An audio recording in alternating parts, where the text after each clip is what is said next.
جی عزیز دوستو، السلام علیکم۔ آج ہم ایک نئے موضوع کو لے کر حاضر ہوئے ہیں۔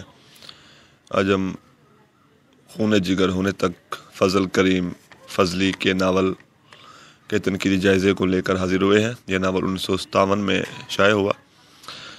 ممتاز ناول نگاروں کی فہرست میں اس ناول کے مصنف کا شمار ہوتا ہے۔ سادہ بیانی انداز میں لکھا گیا یہ ناول جو ہے اپنی بنت اور پیشکش میں بلا شبہ ہنرمندی کا جو ہے وہ ثبوت دیا گیا ہے۔ ناول کا موضوع قحط بنگال ہے۔ ناول تقسیم سے قبل کے معاشرتی، تہذیبی اور معاشی پہلوؤں کو اجاگر کرتا ہے۔ مشرقی بنگال کا سیاسی و معاشرتی پس منظر بھی اس ناول میں دکھایا گیا ہے۔ انداز بیان میں دلکشی ہے۔ ناول کے واقعات میں ندرت اور دلچسپی ہے۔ واقعات میں حیرت انگیز تنظیم اور سادگی ہے۔ اثر انگیزی میں اضافہ بھی ہوتا ہے۔ فضلی نے قحط بنگال کی تباہ کاریوں کے زیر اثر لوگوں کا استحصال کرنے والے افراد کو بے نقاب کیا ہے، اور ناول میں بیان کردہ جو المیہ واقعات ہیں ان کو پرتاثیر اسلوب کے ذریعے اس سادگی سے بیان کیا گیا ہے کہ قاری کی ہمدردی اس مظلوم طبقے کے ساتھ ہو جاتی ہے۔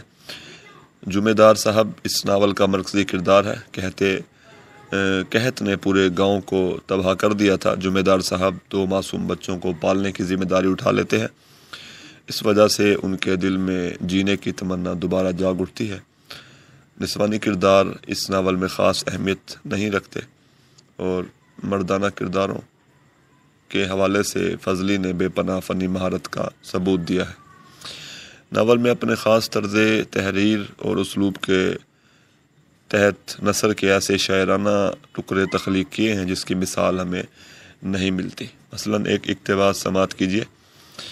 بنگال کی زندگی بالکل غزل بنی جا رہی تھی۔ میر کی غزل بادی النظر میں بے ربط بھی تھی، سادی بھی، مٹھاس بھی، لوچ بھی، ترنم بھی، اندر ہی اندر ایک ربط پنہاں بھی، ایک گہرا غم بھی، سوز بھی، گداز بھی، جیسے بنگال کے سامنے چھوٹے بڑے دریا آنسوؤں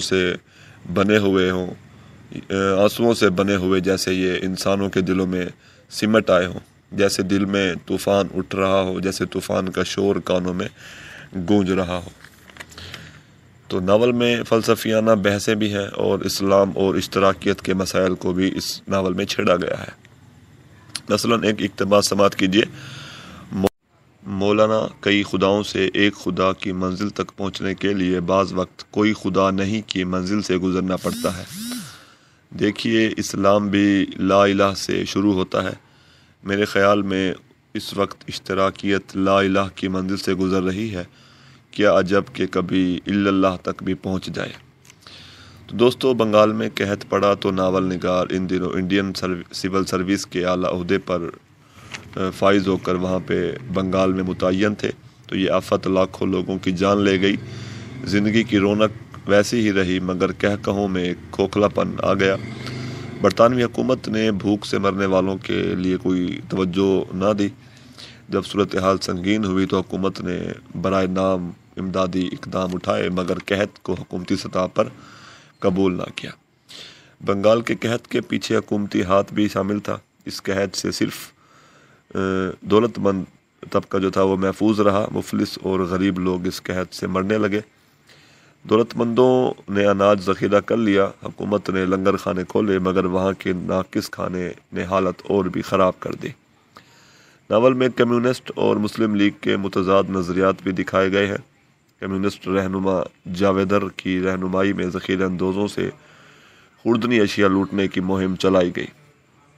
ناول میں بنگال کی سحر انگیز فطری مناظر کی عکاسی کی گئی ہے، اور یہ ناول سادہ اور سپاٹ بیانیہ انداز میں لکھا گیا ہے۔ شکریہ۔